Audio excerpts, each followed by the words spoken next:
সুপ্রিয় দর্শক, আসসালামু আলাইকুম। কেমন আছেন আপনারা সবাই? আশা করছি আপনারা সবাই অনেক অনেক ভালো আছেন। দর্শক, চলে আসছি পেঁয়াজ ও রসুন আলুর পাইকারি আড়তে। দর্শক, তো আজকের এই বাজারে কেমন রয়েছে পেঁয়াজ রসুন আলুর পাইকারি বাজার দরদাম, তা দর্শক আপনাদের আমরা জানাবো। আজকের ভিডিওতে দেখতে পাচ্ছেন খুব ভালো রসুন রয়েছে, তারপরে পেঁয়াজ দেখতে পাচ্ছেন হালি পেঁয়াজ।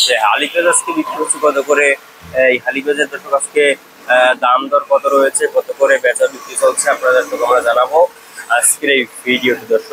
দর্শক আজকে এই হালি পেঁয়াজ আজকে বিক্রি করছে কত করে। দর্শক এই হালি পেঁয়াজ দর্শক আজকের এই বাজারে বেচা বিক্রি চলছে দর্শক মাত্র আপনার 44 টাকা থেকে 45 টাকা 46 টাকা দরে কিন্তু আজকে এই হালি পেঁয়াজ দর্শক বেচা বিক্রি চলছে আজকের এই বাজার। আপনারা দেখতে পাচ্ছেন খুবই ভালো সাইজের পেঁয়াজ আপনারা দেখতে পাচ্ছেন দর্শক, হালি পেঁয়াজ খুবই ভালো সাইজের হালি পেঁয়াজ দেখতে পাচ্ছেন।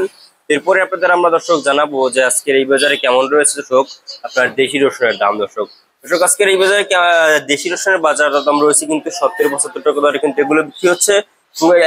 এবং এই যে ভালো সাইজের রসুন দেখতে পাচ্ছেন কিন্তু 80-85-90 টাকা দরে কিন্তু আর কি দর্শক বেচা বিক্রি চলছে। দর্শক এরপরে আপনাদের আমরা জানাবো যে আজকের এই বাজারে কেমন রয়েছে আলুর বাজার। দর্শক আজ কিন্তু আলুর বাজার দরদাম কিন্তু রয়েছে মাত্র লোকাল আলু বিক্রি হচ্ছে 17-18 টাকা দরে বিক্রি হচ্ছে লোকাল আলু, এবং আপনার যে আর কি দর্শক স্টলে রয়েছে সেই স্টলে কিন্তু আজকে বিক্রি হচ্ছে মাত্র আপনার স্টলে বিক্রি হচ্ছে দর্শক মাত্র আপনার 20-22 টাকা দরে কিন্তু আজকে এই স্টলে আলু দর্শক বেচা বিক্রি চলছে আজকের এই বাজারে। দর্শক তো এরপরে আপনাদের আমরা জানাবো যে চায়না রসুনের দাম কেমন রয়েছে। চায়না রসুন কিন্তু আজকে বিক্রি হচ্ছে দর্শক মাত্র 130-140 টাকা দরে কিন্তু চায়না রসুন বিক্রি হচ্ছে, এবং আদা বিক্রি হচ্ছে দর্শক 70-75 টাকা, এবং চায়না আদা বিক্রি হচ্ছে দর্শক 80 থেকে 85 টাকা দরে কিন্তু আপনার এই যে চায়না আদা বিক্রি হচ্ছে 110 টাকা দরে। দর্শক তো এই ছিল আজকে বাজার আমার কাছে সর্বশেষ আপডেট। আর দেখা হবে পরবর্তী কোনো ভিডিওতে। কোন সাথে ছিলাম আমি HM রুবেল। টেক কেয়ার, আল্লাহ হাফেজ।